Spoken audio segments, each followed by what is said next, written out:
The fourth largest city in Mexico begins the Americas leg of the ABB FIA Formula E World Championship. Welcome to the Puebla E-Prix.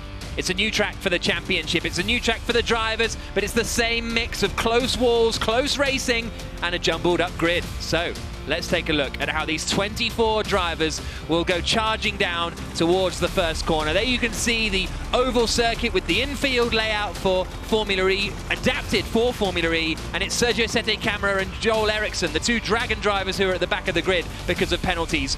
Then you've got some of the championship frontrunners. Robin Freins leads the standings, he's 20th on the grid. Van Dorn is 6th, he's 21st. Sam Bird is 5th, he's 18th on the grid. Nick de Vries is 2nd in the championship standings. He is going to be starting all the way down the order in 14th on the grid. It really is going to be fascinating to see whether those drivers can climb up through the order and score any valuable points. It's the front runners from Monaco, Antonio Felix da Costa and Mitch Evans, who are starting 11th and 12th respectively, just outside of the points. So it could be a big day for them. But as we move into the top 10, on the right-hand side, it is the teammate of the pole sitter. This is Andre Lotterer. He's only had 1 points finish this season, but that was a 2nd in Valencia. Next to him, 9th on the grid, the Audi Sport App Schaeffler entry of René Rast. Audi having 2 cars inside the top 10 at the start of a race for the first time this season.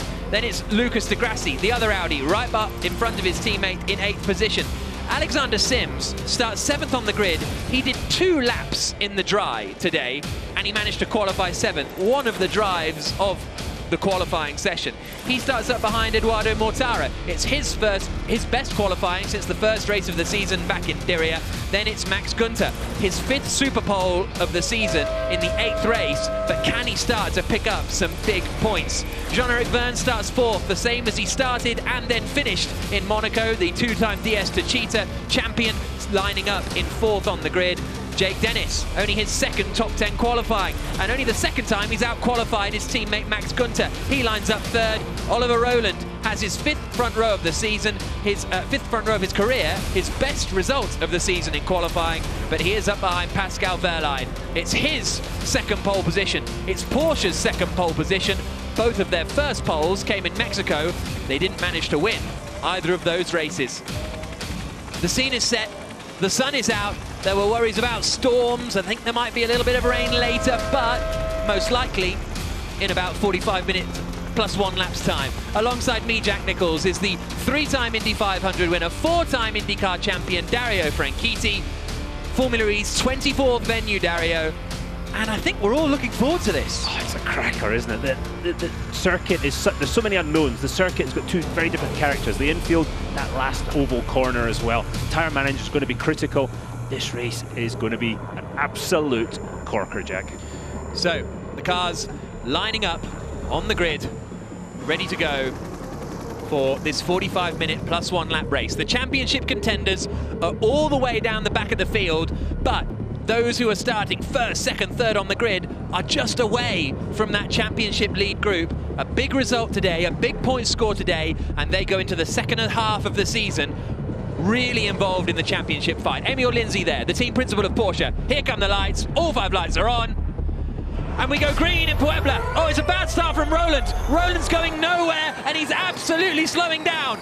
Pascal Wehrlein leads the way. It's a great start from Max Günther, who's attacking his teammate into turn 1. The 2 BMW i Andretti's side by side, and Günther has somehow managed to get up into 2nd position. It's a huge burst of mud and dirt on the exit of the first corner, but Wehrlein leads. It's Günther 2nd, Dennis 3rd, Verne 4th, Mortara is 5th, Sims is up into 6th. Roland is still in the fight then, but he's managed to get going, but a long way down the field, so that's a really strange one. He just seemed to have no power off the line. Wehrlein holds the lead.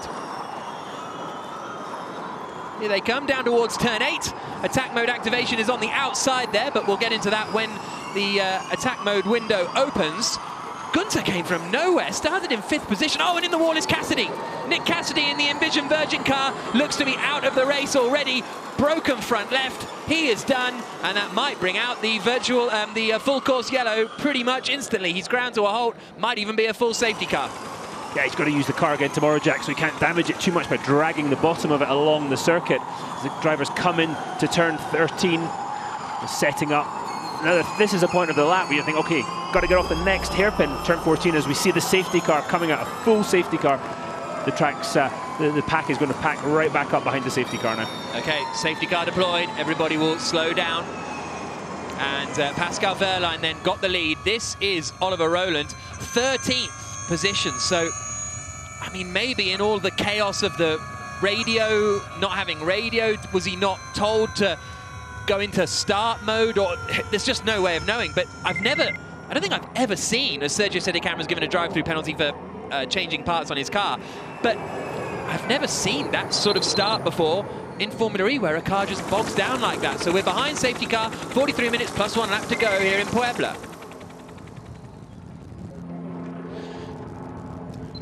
I've never seen a start like that from Rowland. No, and these cars are so complicated. Yeah, you're right, Jack. If there's no radio communication, they've got to tell them which buttons to push. I mean, just look at the dashboard on its own. And possibly Oliver Rowland was in the wrong mode, heading off from the start. And to be honest, if he has no communication, that is just the start of what is going to be a very long day for Oliver Rowland. Did a phenomenal job in qualifying, him and the Nissan team, and this is not what you want to see. Right, here's a look at the start. Watch Rowland on the right, and he pulls off the line, okay, but then has no other power, and Gunter just gets a great start. God, I mean, Gunter got a start that John Force in the NHRA would be proud of, and then, yeah, look how much it narrows up, though, on exit, and the fact that the whole field got through there without any damage. Very, very impressive. I thought that was going to be a choke point for sure on that first lap. There you see it again, and Rowland instantly knew he had nothing, and he tried to pull out the way of everyone. Yeah, which is really a good thing to do. He's not trying to defend or anything stupid like that. That would have caused chaos. We're recovering this car. It's going to be on driver's left. Follow the safety car. You can see 3 wide in the back. Alexander Lynn got shuffled back, but then through the next series of corners, he managed to pass Sam Bird again. So that was interesting. Phenomenal start from Pascal Wehrlein from pole, though.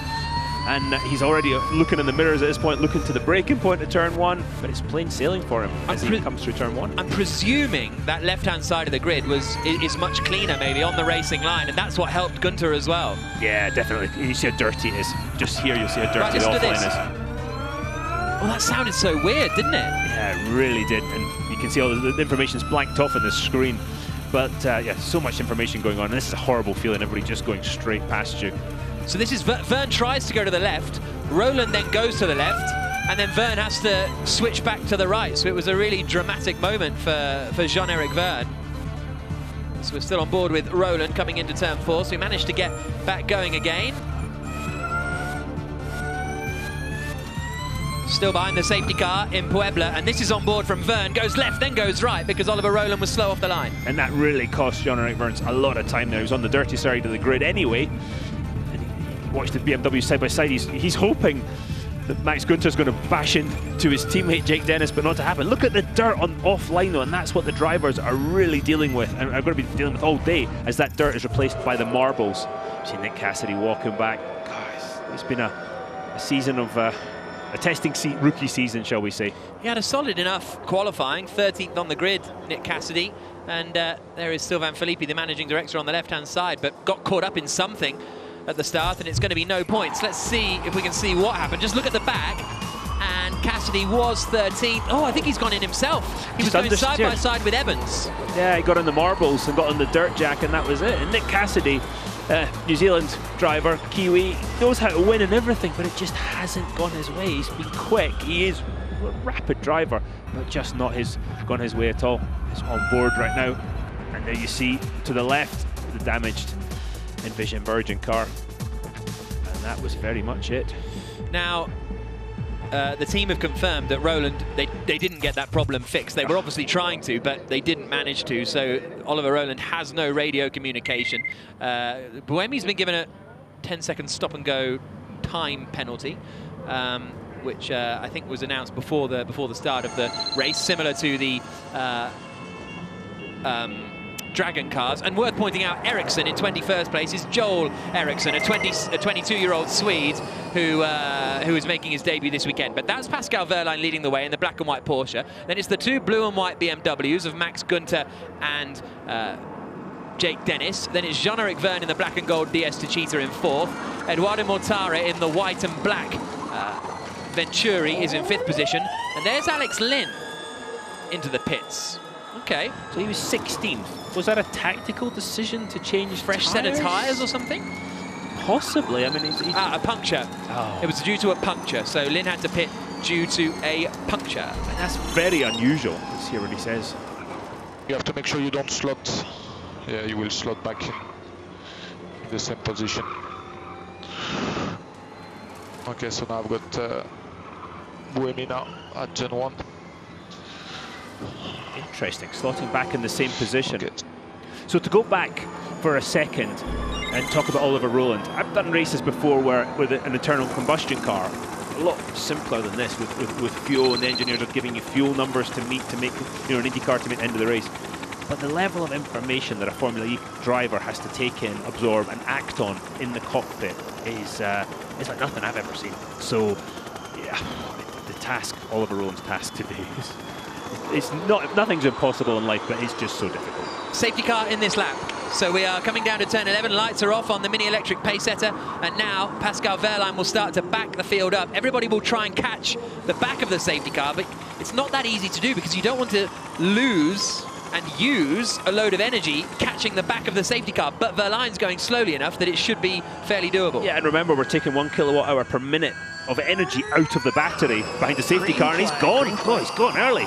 So Pascal Wehrlein floors the throttle, and the top three have managed to break away a little bit. Jean-Eric Vergne has not had a good restart in the black and gold DS Techeetah in 4th place. 37 minutes plus 1 lap to go as Pascal Wehrlein gets racing back underway through the banked left-hander at turn 15 and down towards turn 1. Gunter's fairly close to him, not close enough to make a move, but Sims is quite close to the back of Edo Mortara. The biggest gainer in all of this is Antonio Felix da Costa. In terms of the front runners, da Costa, who's 4th in the championship, has got him into 9th place. That would give him 2 World Championship points. But there are the top 3, 4, 5. Sims has dropped back a little bit and is coming under pressure from Lucas de Grassi.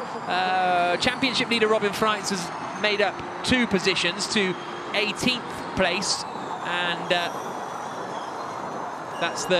those are the kind of big hitters really. De Vries is still 14th.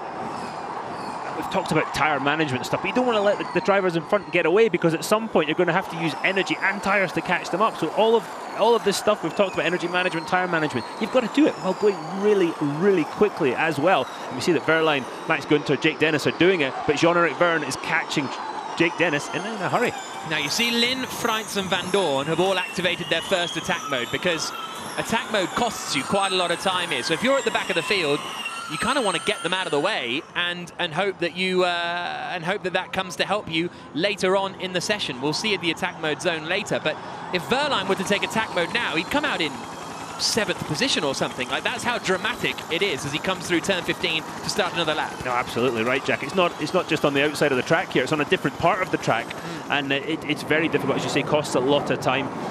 So at this point, everybody's settling in. You might say, oh yeah, we talk about the slipstream a lot, the car following the other to save energy. Ooh, as Max Günther locks up into turn 1. But the air is so thin up here, as we see one of the Jaguars, who's that, Sam Bird, passing Norman Nato. That is now 15th place for Sam Bird. But yeah, the air thin at 200, and Gunter's got a problem. Max Günther, or is it a transponder issue? No, there he is. He's getting forced out wide. So Günther involved in a fight here. We're on board with Jean-Eric Vergne, who's up into 3rd place then. So I think that was a transponder issue for Günther. I think it was. And there goes Wehrlein into attack mode now. So he takes attack mode early. Where's he going to come out? It's going to be 3rd, is it? He's going to look to the inside of Jake Dennis. Can't quite get through. You got 2 attack mode usages during the race. Each lasts 4 minutes, and you basically get a 35 kilowatt power boost for those 4 minutes. So Wehrlein went early. Can he now fight his way back past the BMWs? And apologies for that, it must have been a transponder issue where it didn't trigger the timer. That's why it looked as though Günther was dropping through the field. So that might happen each lap potentially, so we'll keep an eye on that and not get quite as excited next time. I was going to say Pascal Wehrlein, I thought that was going to be a lot worse for him, taking attack mode. As you just said, Jack, you thought sort of 7th place. 3rd place, he's going to be loving that, and the extra power that it gives him, that extra 17.5%. Watch how it works when he gets onto this straight and accelerates down into turn 1. Well, you just wonder if Günther had maybe not saved much energy, and here comes Wehrlein to the inside of Jake Dennis, and through he goes. And there's no defending that. No. If you're Jake Dennis, you just think, okay, right, I'll return the favour in a minute when I get the attack mode power. Would Wehrlein potentially have used a lot of energy to build a bigger gap to then activate attack mode? Because you can do that if you're in the lead. If you're in the middle of a train, you can't really do that. No, you cannot, because you're not in control of when you actually lift, when you brake. If you're leading the race, you're in control of all those things, exactly how to carry the most momentum possible and control all those different things. She turned 7, which caused all kinds of problems this morning with people going off and hitting the wall on exit. Any takers for attack mode this lap? Oh, there we go. It looks like one of the Neo cars. I think it was Evans or Turvey. It was Turvey and Oliver Rowland who went through attack mode and then pops out just alongside the Mercedes EQ car there and manages to stay in front there, Oliver Rowland. So he's up behind Oliver Turvey. But Gunter leads the way. Wehrlein is second. He's in attack mode. Dennis is third in the other BMW. Vern and Mortara, the top 5 in Puebla.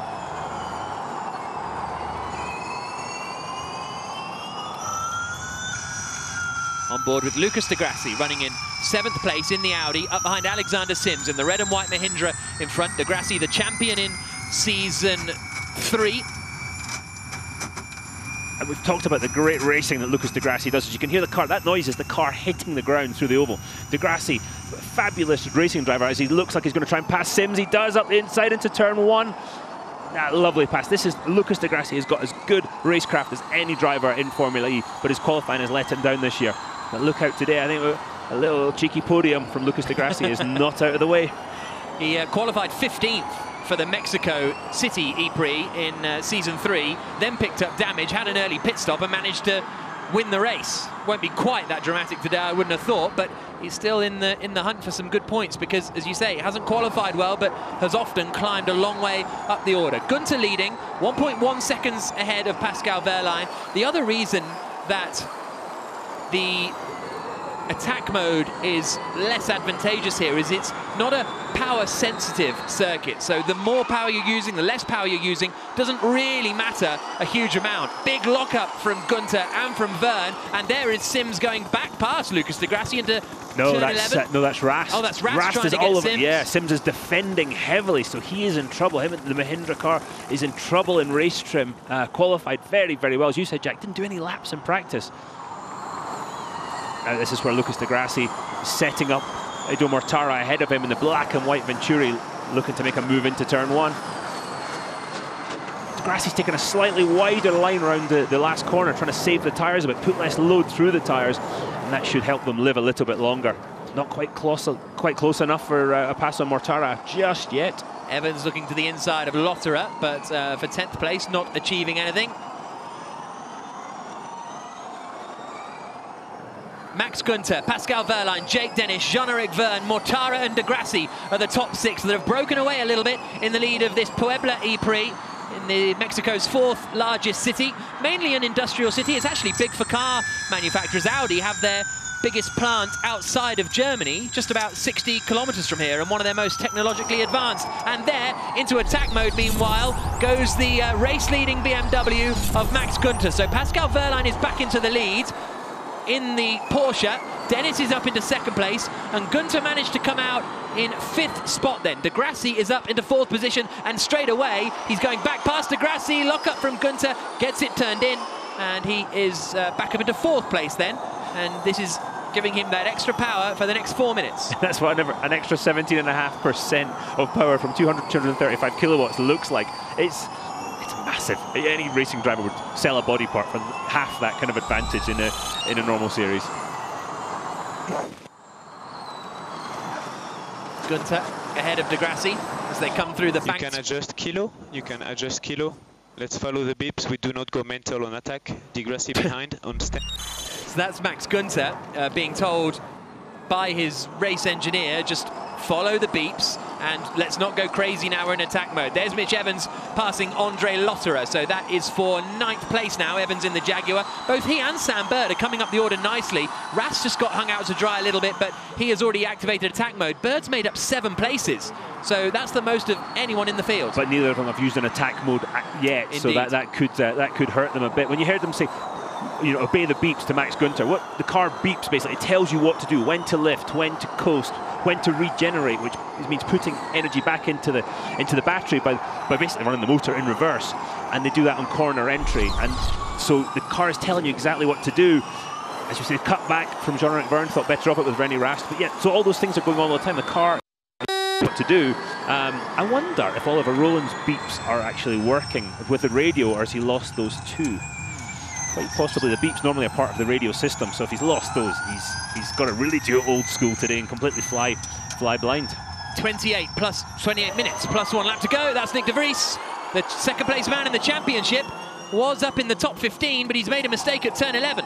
And we've seen so many people lock up today in turn 11. There's a part where they have to turn and brake at the same time, and it's caught so many people out. Look how the line has moved up through turn 15, the last corner. Everybody's, again, trying not to stay down low anymore because it puts too much energy through these tyres.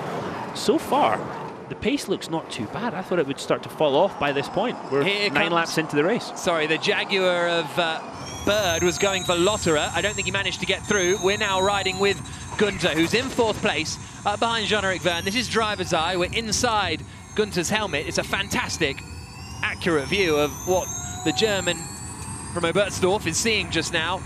Pushing a load of buttons. He was told he could change the kilo a moment ago, wasn't he? Yeah, and you see him pushing buttons, pulling paddles, changing switches. It's all going on all the time, and he's trying to keep the car on the circuit with pinpoint accuracy as Rast goes for the attack mode activation zone. So does Alexander Sims. So Verline in the lead, Dennis second. I'm sorry, that was third. Sims. That was not Rast, sorry. But Dennis and Vergne have yet to activate one of their attack modes, of one of the two. I also think that Oliver Rowland didn't activate attack mode. He went through it. We saw him try and go through the loop. So maybe there's some software issues with the car as well, because the weird start, not activating attack mode. Well, you have to arm attack mode before you take it, don't you? There's a button you have to press, and maybe he forgot, or maybe, as you say, there's bigger issues. As you see, the BMW of Max Günther is really lining up Jean-Eric Vergne to make a pass. Look, he's below. Oh, so goodness me, so that's Dennis. Wow, Jake Dennis. Oh, that's Dennis watching Gunther. So that is where, I think that was earlier on in the race where Gunther suddenly disappeared, because he missed the transponder point because he was on the grass. Yeah, oh, so de Vries was a collision with French apparently. Okay. Yeah, we're looking. Dennis saying, should I go attack? I think it's not a bad time to do it, to be honest, because there's a nice gap he'd come out behind Jean-Eric Vergne. Well, if they're looking, they better hurry up. Yeah, I think that was said, use attack. He's got 2 corners to go until he does. Loic Deschamps he's talking to there on the radio. And there goes Jake Dennis into attack mode.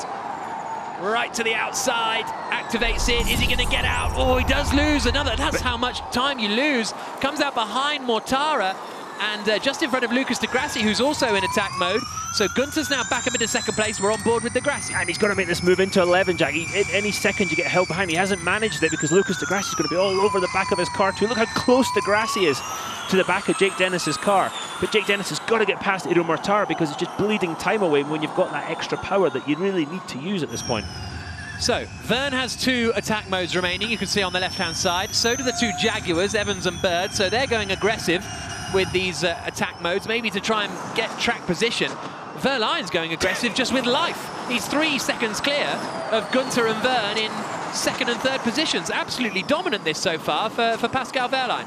Yeah, we haven't talked about him at all. I think the Porsche guys are absolutely flying. We see the 2 Jaguars nose to tail. And Sam Bird not making a move on his teammate Mitch Evans yet. You see the 2 teal and black coloured Jaguars in your screen. Phosphor blue. Phosphor blue. I knew you. Phosphor blue. Yeah.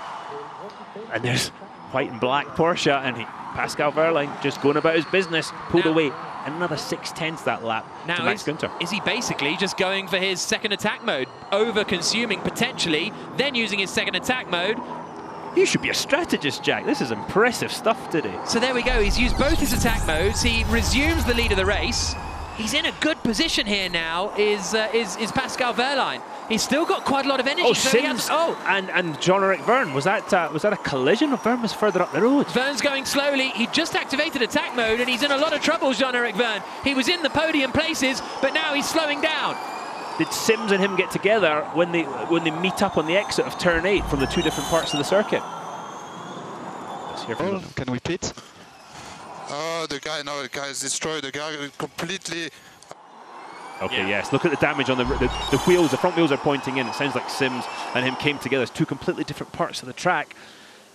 This was a good opportunity for Jean-Eric Verne. Here comes Lucas de Grassi now. He's right on the back of Jake Dennis. They're going absolutely wheel to wheel as they come down the start-finish straight. De Grassi's got to get it done now, because otherwise he'll run out of attack mode. Down to turn 1.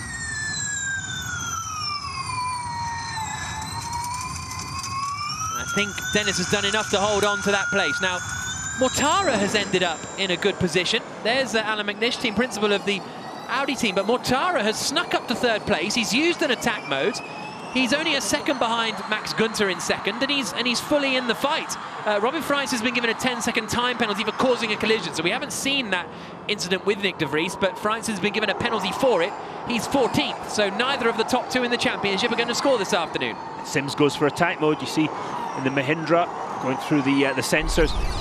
They're going back to Lucas de Grassi for a second. He's driving for his Formula E future, because Audi are leaving at the end of the season. He's been a long-time Audi driver, never driven for another manufacturer in Formula E, so he is driving for his FE future, wants to stay in the championship. This offers to go to sports cars, but this is really where he wants to be, and what a job he's doing. So this is what happened to Jean-Eric Verne. Look right at the back of your picture here. Look for the orange. Well, that doesn't... It looked as though Sims was kind of far enough alongside, but it's difficult to tell from that angle. Yeah, or far enough ahead, possibly. But yeah, sorry, that's what I meant. Yeah, well, this is on board with Verne then. He's going through attack mode now. Look to the right, and... Oh, it's a close one. It's a I don't know. I mean, everybody else has managed to coexist there. And Sims, you know, I don't know if he didn't see him. It's a very funny angle. Anything from basically 30 degrees ahead all the way to where your mirrors come in is a complete blind spot, and that was definitely in Alexander Sims's blind spot and in his defence. De Costa, Van Dorn, Bird, De Vries and De Grassi are the 5 drivers who have been given the fan boost, so they will get an extra boost of power they can use at any point in the second half of this race to try and gain places after winning the online vote, and they'll have it for sort of 3 or 4 seconds to try and make a move or defend a place as De Grassi now goes into attack mode.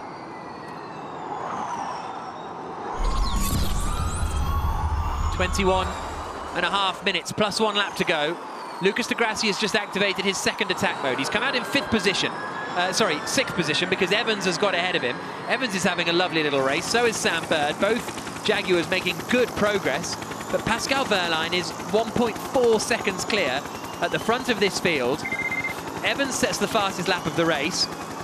Günther is in 2nd position. And that man there, Pascal Wehrlein, he's 1.5 seconds ahead, having taken both attack modes as well. So that's worth a lot more time than that. This is a fairly imperious performance so far. And I'm surprised I haven't seen the car sliding more through turn 15 so far today. I mean, we're almost halfway through the race, and I would expect a bit more more opposite lock. So there's Pascal Wehrlein out just at the bottom of the screen, and then there goes Günther. Mortara is behind, and then it is Dennis and Evans, the top 5. 20 minutes plus 1 lap to go. Wehrlein in a strong position, but only 8/10 ahead of Max Günther. But Günther still has an attack mode to use. Will that help or hinder the German driver in 2nd position? If it finishes like this, Wehrlein would move 1 point behind Robin Freins at the top of the championship. And there goes Günther. Mortara follows him, and that means Jake Dennis is back up into 2nd position now. So Wehrlein leads, Dennis back up into 2nd, and there's Mortara and Evans fighting it out, and Mortara comes out just in front of Evans. That was key for Mortara, because he's now got the clear track ahead of him. He can close that gap. Had he got stuck back behind Mitch Evans, that would have cost him valuable seconds. And this is all still to play out with 19.75 minutes plus 1 lap to go, Jack. It is all simmering up, isn't it? Buemi's up into 20th place. His penalty earlier on, by the way, was a stop-go penalty, because after qualifying they changed the electric motor, the gearbox and the inverter on that car to try and cure whatever issues he's been having recently, basically. Now, here come the 2 BMWs, nose to tail. Lucas de Grassi's going to try and pass Mitch Evans, but Pascal Wehrlein is miles ahead in the lead. Here comes Günther, and he goes past Jake Dennis coming down into turn 1. So Günther's in a good position here. And meanwhile, Evans can't get ahead of de Grassi. Oh, sorry, that's de Grassi going ahead of Evans. My apologies. So de Grassi up into 5th, Evans down to 6th. Sims running out of his attack mode there. That's Roger Griffiths, the team principal of BMW I Andretti, who are looking like they're in a good position for a double podium here. Yeah, but Jake Dennis has still got to take another attack mode, Jack. So I'm getting on it right now, I think, just to... he's not chosen to do that because these guys behind are going to start closing up, and then when he takes attack mode, he's going to lose even more positions. As you see, one of the Jaguars going into attack mode. I think it might be Mitch Evans take his last one. No, Sam Bird. Yeah, Sam Bird. Oh, and he's been hit into the wall by Lynn. Lynn and Bird collide again. Oh. And Sam Bird is out of the race. That's going to bring out a safety car, and the Englishman is going to be furious. And fairly rightly so. And there's the fight now for Da Costa. That's Antonio Felix Da Costa getting past Alex Lynn, and the safety car is deployed then. Safety car deployed, and everyone will queue up behind Wehrlein. So all of a sudden, that big lead Wehrlein had evaporates. Yeah, but it's worse for Jake Dennis because he's still got an attack mode to take as the field has closed up, because he had a quite nice gap to maybe the 5th or 6th place car. That's not a good move for Jake Dennis. Not as bad, obviously, as for Sam Bird, but not great. So, safety car deployed. Pascal Wehrlein leading the way because Sam Bird is in the wall and out of the race. So here's what happened to Sam Bird coming out of attack mode, and it's pretty similar to the other Mahindra incident, isn't it? Almost identical. It's identical in that blind spot. The same thing that happened to Alexander Sims. The same thing with the other Mahindra with Alex Lynn. And it's in that complete blind spot, Jack. And if you haven't got a spotter, which he hasn't, none of the drivers have, you're not fixated on that at all. And yeah, big championship implications for Sam Bird. Well, is it? Frines isn't scoring any points. Yeah, De Vries isn't scoring any points. Yeah, but you've got to make hay while the sun shines, don't you? You've got to be taking advantage. Every time you're in a point scoring position, you've got to take it, because we've talked about being consistent and how difficult it is to actually be consistent in FE. So when you can score points, you better take advantage of it. So safety car deployed. Dennis, like you say, running in 3rd place with an attack mode still to use up. That'll cost him a lot of ground now that the field is packed back together. A shout out to Oliver Rowland. He's 12th. He hasn't used any attack modes, and I don't think the car is allowing him to do that. Which, yeah. God, that's harsh. A harsh day. That last lap, he did a 2-minute. He lost 3 seconds in the middle sector, so he tried to activate attack mode again and hasn't worked. So from 2nd on the grid and looking strong, I thought that Rowland and Fern were going to be in a great position to move into championship contention after this. Yeah. Well, you did say you thought Vern was going to lead the championship going into New York, which is obviously still possible that he could be leading it, but yeah, not a good day for him either. Some of the big championship contenders. 16 minutes plus 1 lap to go. Is it? Okay, I don't know. The incident's on driver's left. It's on driver's left being recovered. Please stay to the right. Stay to the right, please. So that's Scott Elkins. Sam Bird looking forlorn by the side of the track. We're under safety car conditions because crashed out in an incident with Alex Lynn. Is that... We've seen 2 incidents there now on the attack mode rejoin.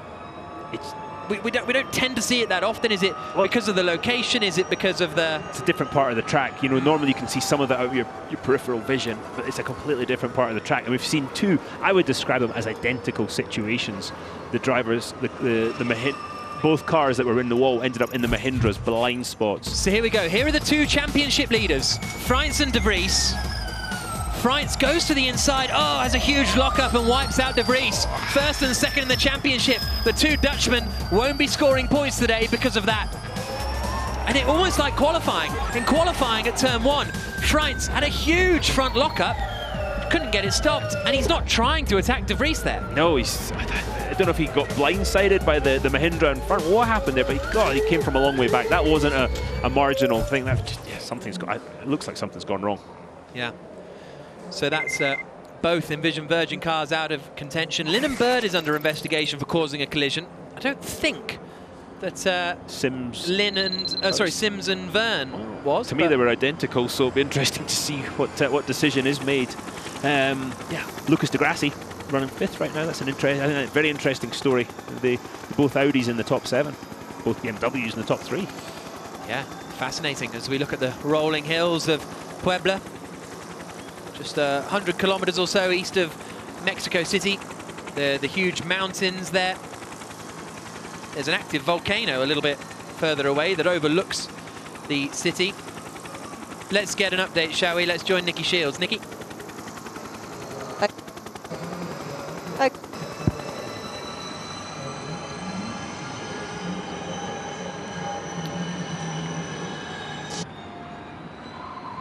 I don't think we're hearing from Nikki at the moment, but we'll try and get back with James Barkley in a moment. Obviously, his other car, Mitch Evans, is in 6th, but he's in the same position as Jake Dennis. Only one attack mode remaining. 13 minutes plus 1 lap to go. There is Robin Freitz, championship leader. Safety car will be coming in this lap. If it finishes like this, then it's 25 points for Pascal Wehrlein. Look at the gap to Mortara, Yeah. Dennis to Mortara.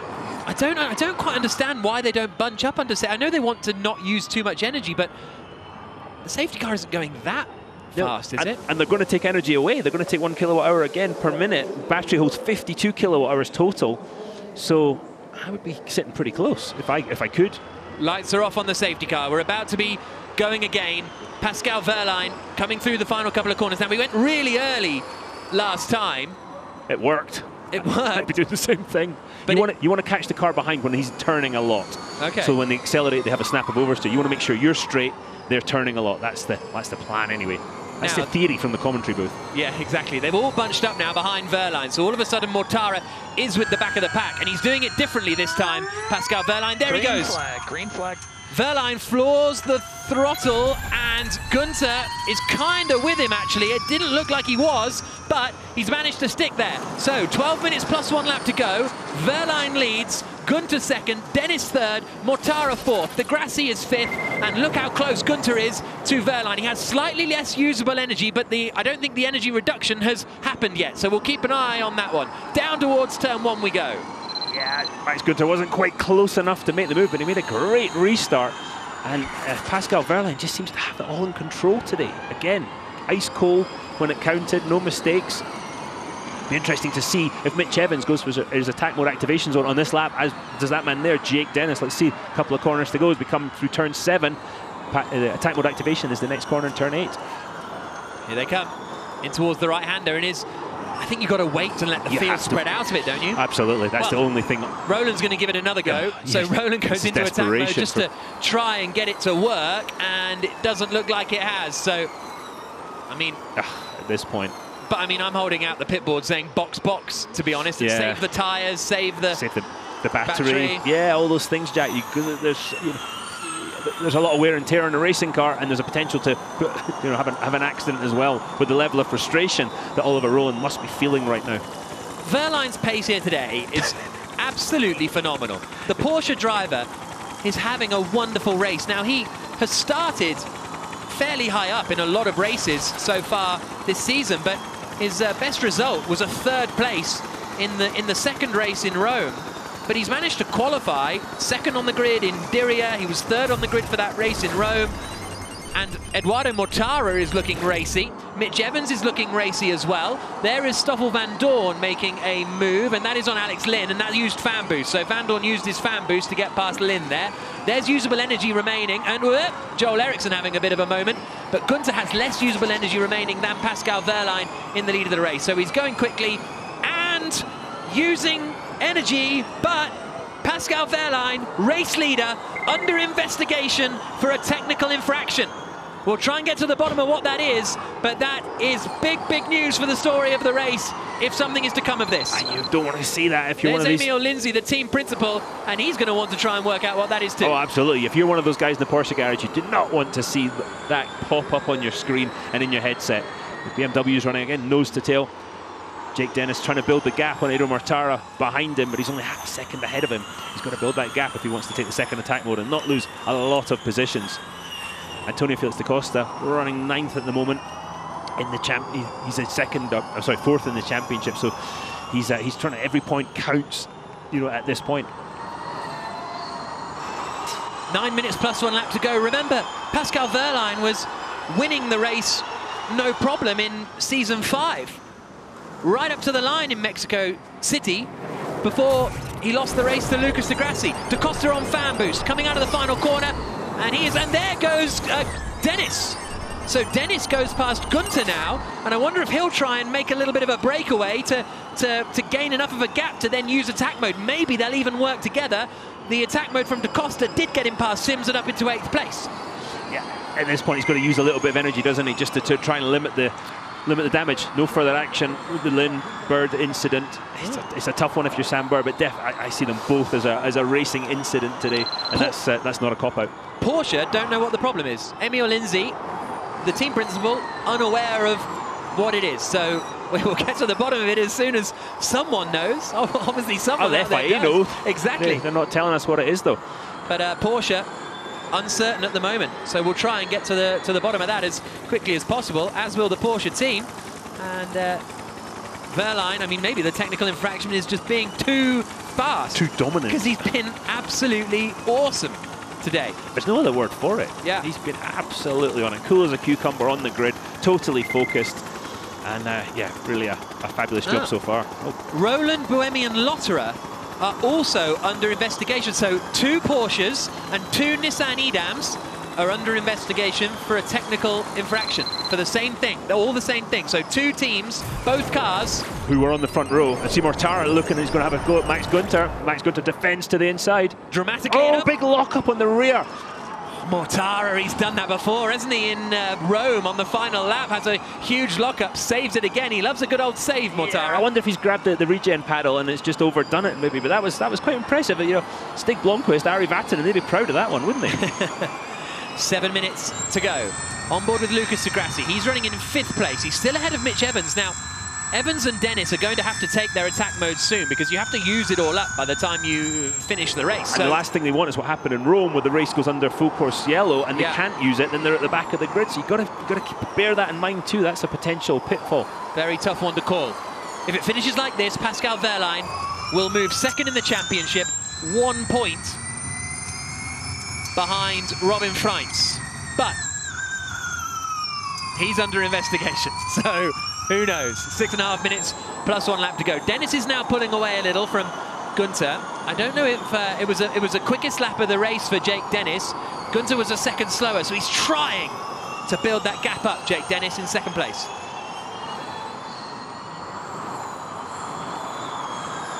Six minutes plus a lap to go. Through the banking. Tell me that's not cool. It's great. Look at the yaw in the cars too, as we see Mortara again attacking Max Gunter. Gunter with another subtle defensive manoeuvre. Subtle. So is he just kind of being, as De Vries goes past Alex Lynn, is he defending that dramatically to back them up? Is that the plan for Gunter here? Very well could be. You can see Alex Lynn is struggling a bit on energy, but he's brought it back. But the Mahindra cannot really compete with the Mercedes guys. They started at the back and they're making their way back through De Vries after being harpooned earlier by Robin Freitz. Yeah, there he goes. Dennis takes attack mode now, as does Mitch Evans. Dennis comes through. He's going to emerge in the pack. Whereabouts is the question? I think it's just behind Da Costa. Well, so far he's in one piece, so that's the first thing to get done, emerging from attack mode. So that's 7th place for Dennis. Now he has to try and fight his way up the order, and Mortara sends it in at 11, and Gunter's getting mugged. Mortara's up to 3rd, De Grassi's up to 4th. Rast is trying to get through as well, so if that was intentional backing up, he's lost a lot of places and pace now.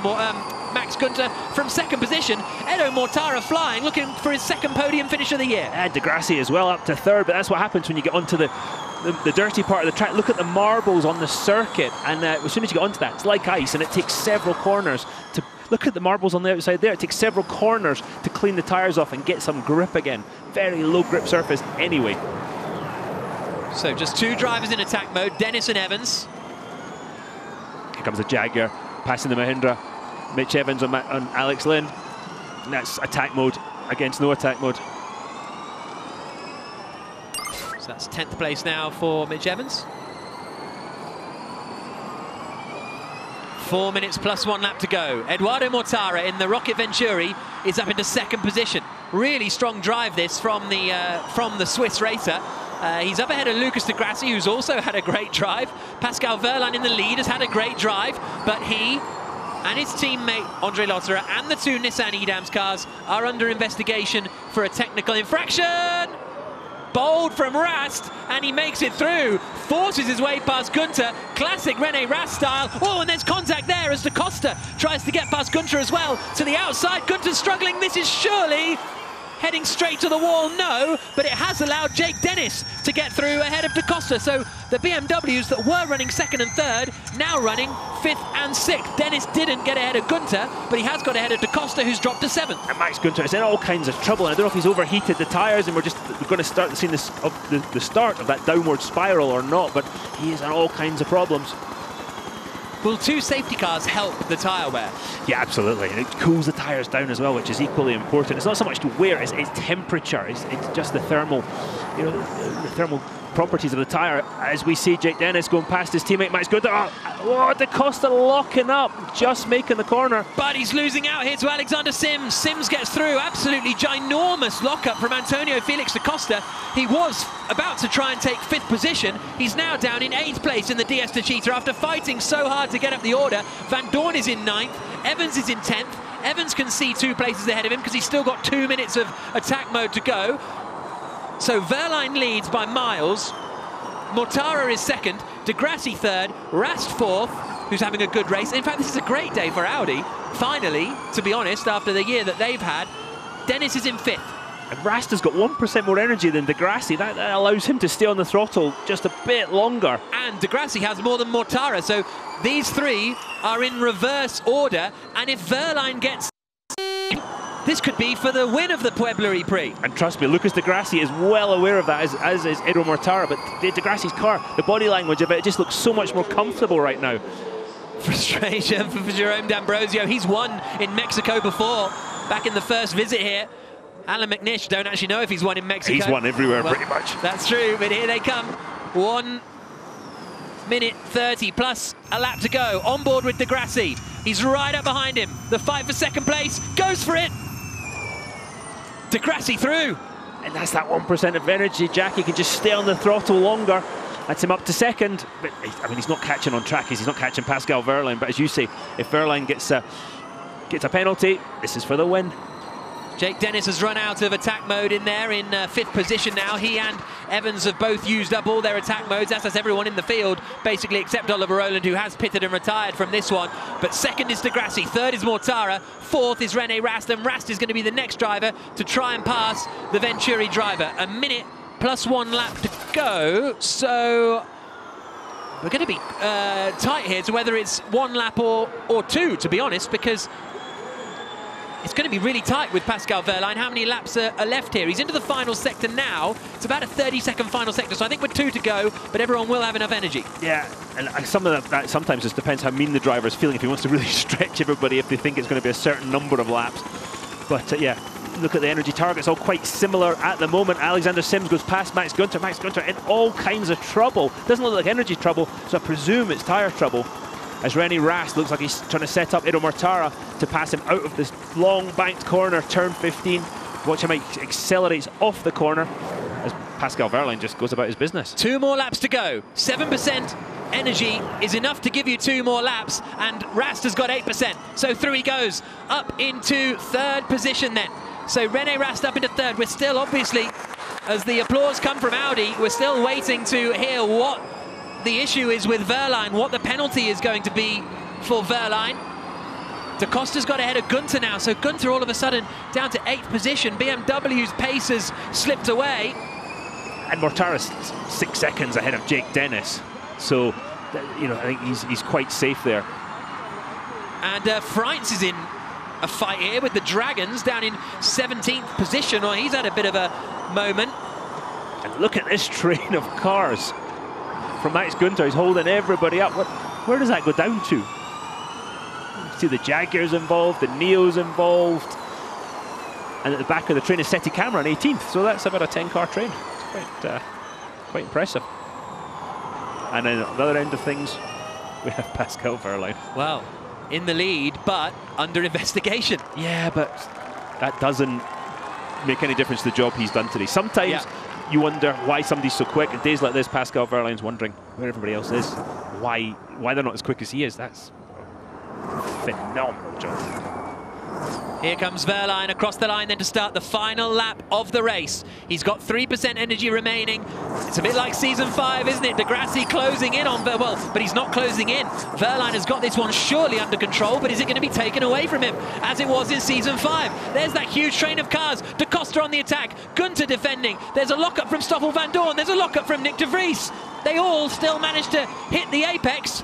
Wehrlein is still leading the way. Of course, it looks like he has less energy, but he's just further around the track, so he's always going to have a little bit less. And you watch the number increase and you're wondering, how does that happen? That's because they're regenerating, again, putting the energy back into the battery.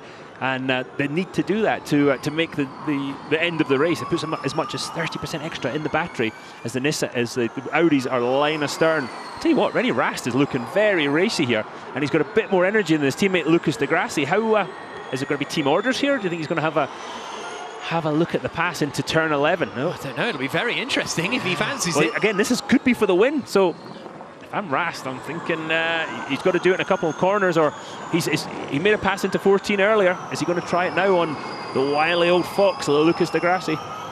Pascal Wehrlein is coming around the final corner. The Porsche driver thought he had won in Mexico City in season 5. He comes through the final corner now. The checkered flag is going to fall. Pascal Wehrlein takes the checkered flag in Puebla, but it's the two Audis who come across the line in second and third. De Grassi ahead of Rast. What a drive for Audi.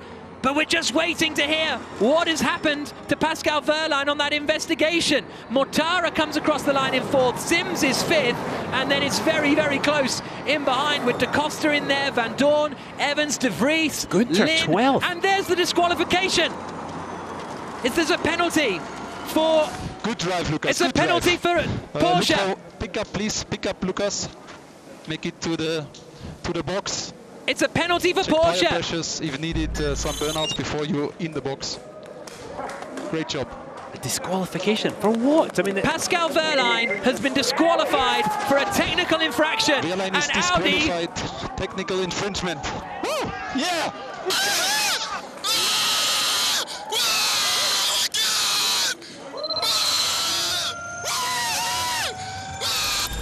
How many times has he won Mexico now? Lucas de Grassi wins for the 3rd time in Mexico. That is his first win, the Brazilian, for a long, long time. Superb drive. His last victory came 21 races ago at the end of season 5. And let's hear if he's stopped shouting, Dario. Lucas, congratulations. That was a fabulous drive and probably a slightly surprising win for you. We worked very hard. I told you the car was always fast. We just needed to put things together. And we did it in Mexico again! Woo! Woo!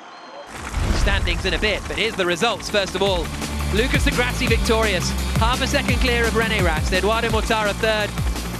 Alexander Sims in 4th position. Further down the order, you've got the big nonce finishers. Roland, who started 2nd, Sam Bird, who's up in the championship fight, Verne started 4th. Honestly, Lotterer and Wehrlein disqualified just when you think Formula E can't get any more. What? Here we are. And this has to be one of the oldest podiums in Formula E history. Eduardo Mortara, 34 years of age. Lucas de Grassi, 36 years of age. René Rast, 34 as well. But what a race that was. Lucas de Grassi the winner, René Rast 2nd, Mortara 3rd. We do it all again tomorrow. We will clear up the Make sure it's powered on, Luke. the troubles after the podium in terms of the actual clarifications and specifics of what went wrong. But in the past, as Alan McNish comes up onto the podium,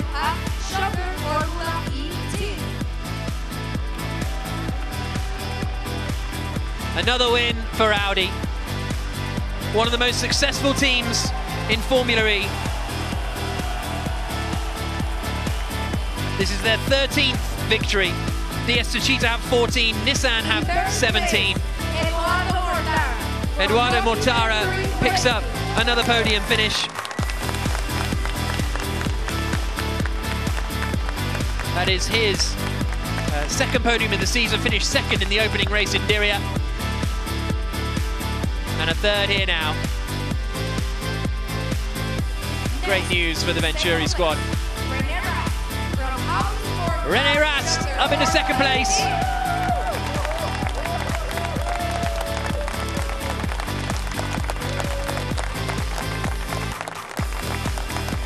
An embrace with Alan McNish. Here he comes though. As ever, the happiest man in Mexico is a Brazilian. Lucas de Grassi onto the top step once more.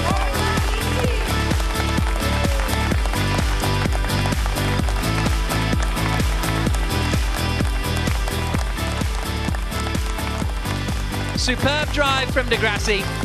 22 races since his last win in Berlin in the summer of 2019. And he's back on the top step.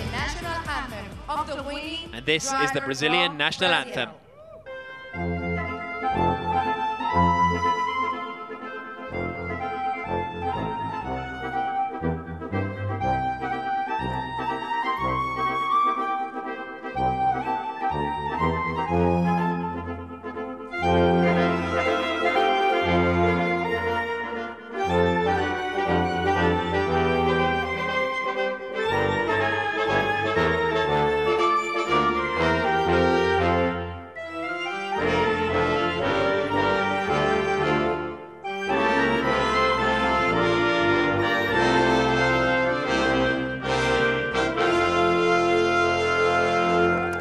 And now the German national anthem for the Audi Sport Abschäffler team.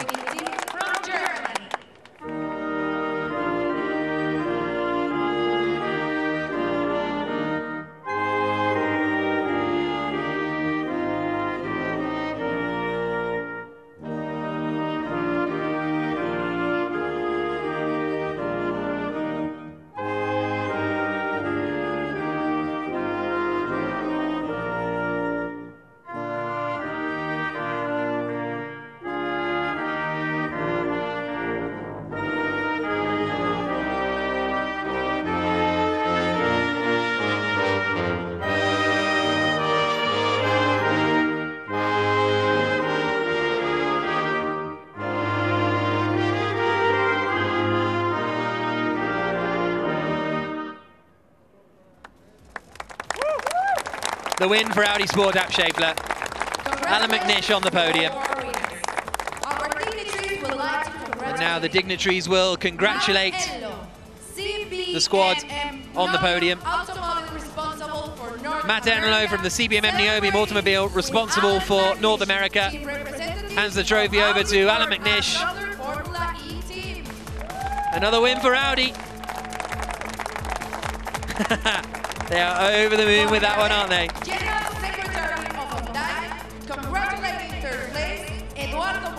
Jorge Abad, the General Secretary of the OMDAI,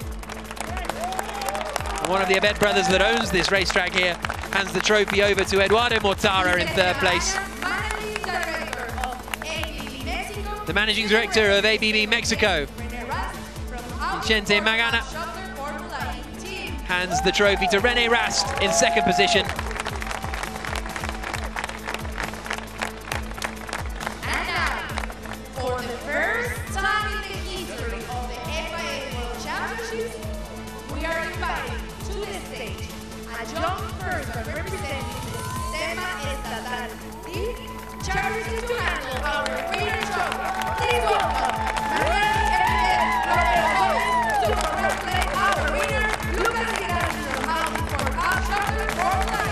Lucas de Grassi gleefully taking another trophy in Mexico.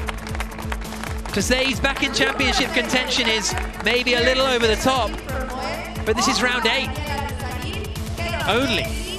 We've still got a long way to go. We've got 15 races, so we're 8 out of 15 down. We're just over halfway through the season. Daniela Lujanin hands out the Moe moment. They'll do the podium selfie first. And we'll be hearing from Porsche fairly soon. Once the podium is done, we'll be hearing from the Porsche squad, we'll be hearing from the team principal, Amy or Lindsay, to find out exactly what went wrong for Pascal Wehrlein when so much went right. There's the podium selfie. And now the celebrations will begin. How crazy, they've got a race again tomorrow. But I don't think Di Grassi is going to mind one bit. He is celebrating today. It's been a long time since the Brazilian has been able to party. They've got to focus again for the race tomorrow. But what belief this will give the Audi squad. Mortara's like, mate, I've got a race in these overalls tomorrow. But Di Grassi is on his way to party. He's looking for Alan McNish. Alan McNish is looking for some alcohol. Oh no, they're all running away. This is the thing with double headers, no one wants to get wet. He don't mind, does he? And while there's celebration at Audi, let's find out what went wrong at Porsche. A real disappointment in the Porsche garage. Pascal's car was absolutely flying, but a technical infraction involved in the tyres. Can you explain what it is, please? Yeah, I mean, quite gutted, yeah. I mean, fantastic race from Pascal, and from start to finish, absolutely flawless performance. And feel sorry for Pascal. Fortunately, the tyres were in the system, just not one button was missing to publish them for the race. So yeah, we win as a team together and we lose as a team together, unfortunately, yeah. But on the flip side, we go again tomorrow, and you must build some confidence that this car is absolutely awesome in Puebla. Yeah, absolutely. I mean, we've been saying it all year. I mean, we just need to put it all together, and we're confident when we start at the front we can do it, and I think we proved that today. And just, yeah, we have to get it all together and keep everybody positive and push on for tomorrow and keep the momentum going. Yeah. All right, thank you for talking to us. Nice. Appreciate it.